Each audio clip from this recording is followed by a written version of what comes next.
belle les vues là. Tiens, ça, c'est magnifique ça. Chin. Je l'ai pas dit à mon père parce que sinon il serait pas venu.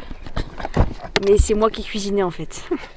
Pour que mon père il dise que c'est bon, redis-le en regardant la caméra.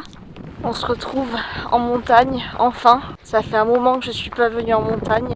Peut-être la dernière fois c'est dans la vallée des merveilles. Et sinon avec mes élèves on est allé dans le secteur de Andon pendant une semaine, il n'y a pas si longtemps. Je suis dans le secteur de Turini. Je me suis garée à Lotion. Et je voudrais faire le sommet de la cime du diable. Je suis avec mon père aujourd'hui. Il fait beau. Il y a de l'air. On est bien. Je partage cette journée avec vous.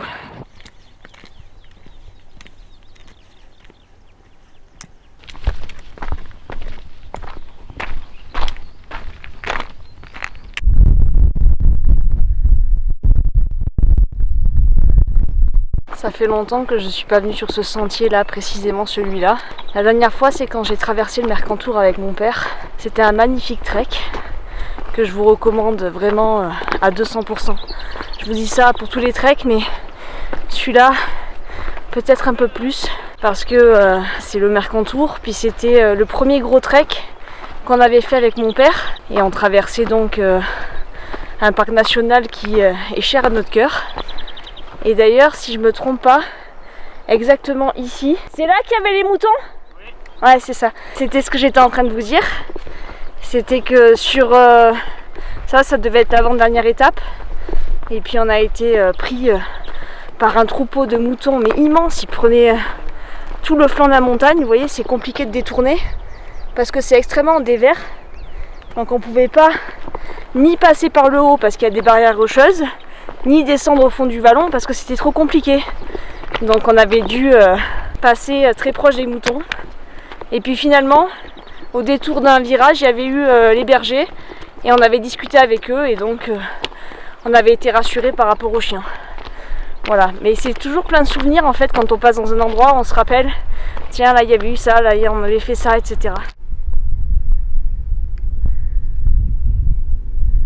C'est beau le printemps.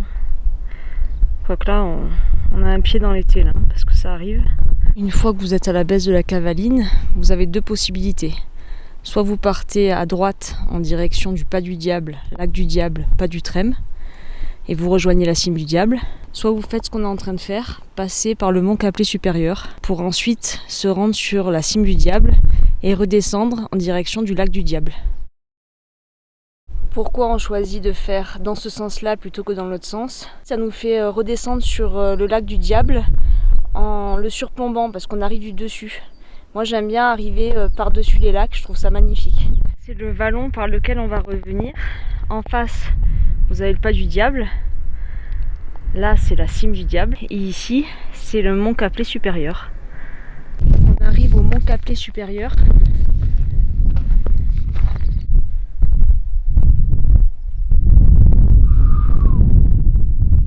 Aperçoit la cime du Diable qui est juste devant nous avec une personne en haut. Et derrière, dans le fond, on voit le mont Bégaud. Il reste quelques névés de cet hiver. On va essayer de trouver un chemin là, par là, pour monter.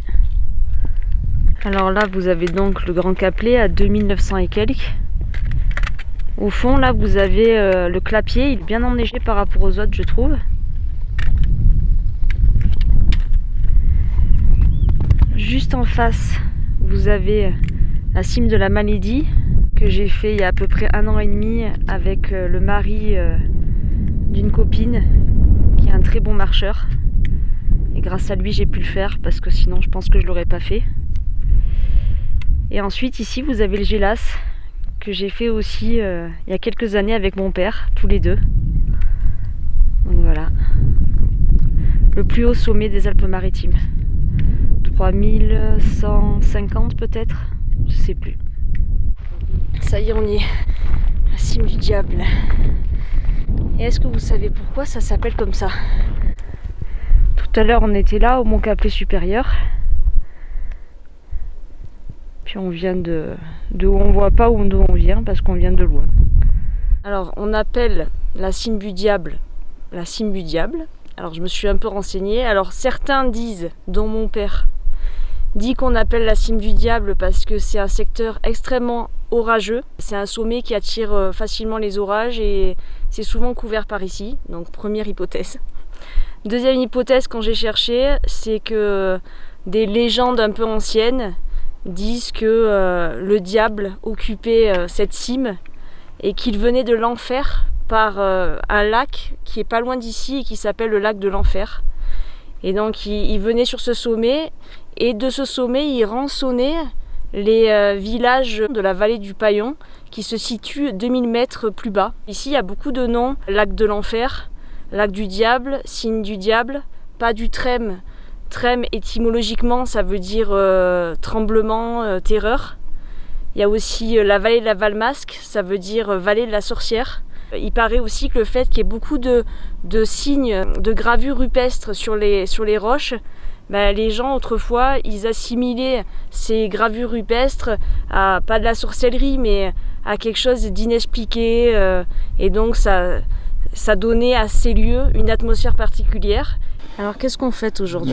Attends, mon père il a même amené les verres. C'est pas des verres en plastique. Moi je sais pas ce que c'est les verres en plastique. Ils sont pas belles les bulles là. Tiens, ça, c'est magnifique ça. Voilà. Chin.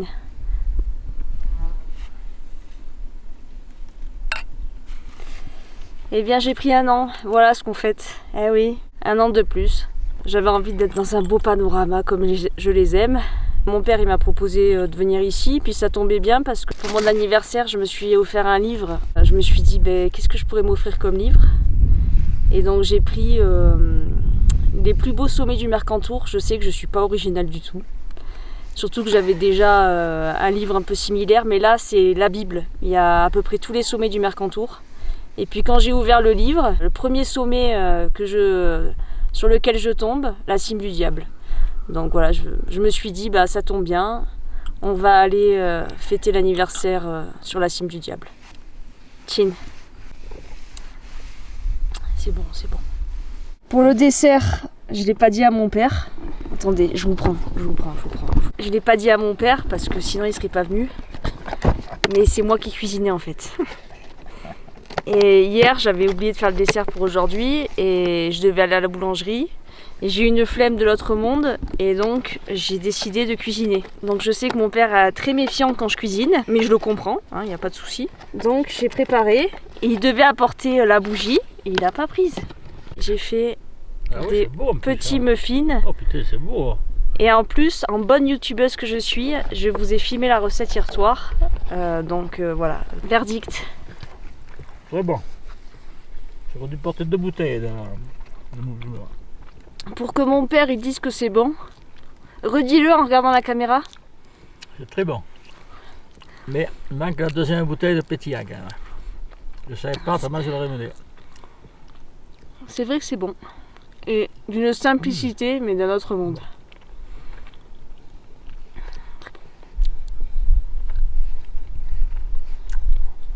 Il manque le café. Il devrait mettre un peu de rhum dedans. Non. Juste un peu. Non. Ah. Du rhum mais arrangé à la banane flambée. Ça serait bon. Au départ, c'est une recette healthy. Ouais, mais il faut améliorer. C'est une recette santé. C'est bon pour la santé. Le rhum arrangé à la banane flambée, c'est pour la santé, je te le dis moi. Putain, c'est bon. Hein. Donc là, on est en train de redescendre. Là, vous avez le lac de la Muta et le lac Fourca qui est plus bas. Et je perçois pas le lac Long supérieur. Mais en tout cas, il y a toute une série de lacs magnifiques dans la vallée des merveilles qui se prolongent vers la baisse de la Valmasque. Là, ça commence à se couvrir. Vous avez dû remarquer, si vous êtes dans le sud de la France, que le mois de mai et le mois de juin ont été extrêmement orageux. C'est très bien pour la nature parce que ça manquait d'eau et au moins la nature, elle reprend un peu de force, je me dis, avec la pluie. On est au pas du Trême. Alors soit vous descendez de ce côté dans le vallon des Verreries, vous arrivez du côté de la Gordolasque. Si vous allez du côté des lacs, vous arriverez au refuge des merveilles. Et puis nous, on va aller jusqu'au pas du diable pour rebasculer en direction de l'Authion.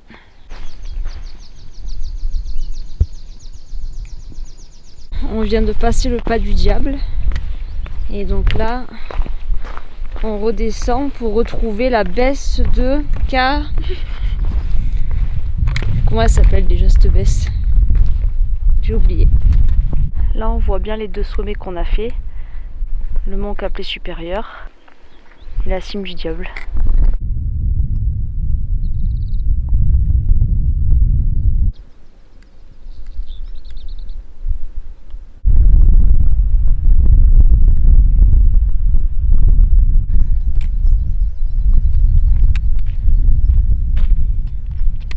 On s'éloigne du pas du diable et je suis restée un petit moment à regarder les chamois, les observer, on se regardait mutuellement. On aperçoit le fort là au fond. Il nous reste encore un petit bout quand même. Alors que le temps se couvre, on est en train de revenir vers la voiture. J'ai passé une magnifique journée, j'étais super contente de revenir dans le secteur des merveilles avec des sommets que j'adore. Ça m'a fait beaucoup de bien parce que ça faisait un moment que j'étais pas allée en montagne comme ça. Puis ça m'a rappelé cet hiver quand je suis montée dans la vallée des merveilles pour découvrir les gravures rupestres en saison hivernale. J'espère que vous avez aimé cette petite journée en immersion sur deux beaux sommets du parc national du Mercantour. En limite du parc, on est à 30 km à vol d'oiseau de la mer Méditerranée. Donc on est vraiment dans la zone la plus méridionale du parc national. Mais c'est aussi un secteur que j'aime beaucoup parce qu'il y a à la fois les alpages et ensuite on arrive dans le minéral, dans les roches si caractéristiques du secteur des merveilles. Sur ce, je vous laisse. Je vous retrouve très bientôt dans une prochaine vidéo et d'ici là, prenez bien soin de vous.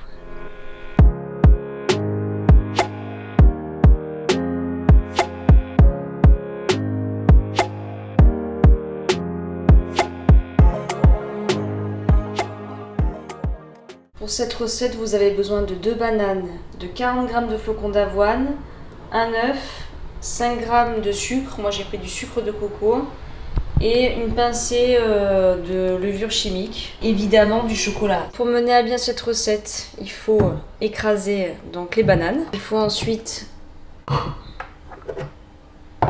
rajouter un œuf battu.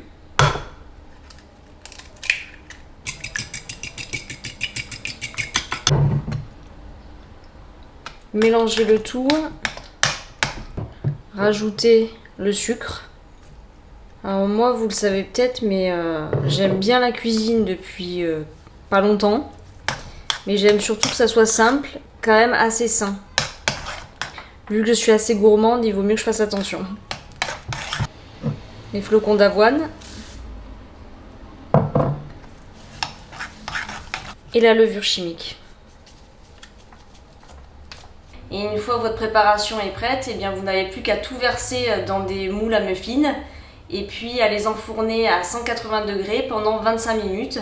Moi j'aime bien rajouter une touche de gourmandise et ça sera un carré de chocolat pâtissier à 65-70% que je mets dans le cœur du muffin pour que ça fasse un cœur chocolaté. Et je trouve que le chocolat se marie super bien avec la banane.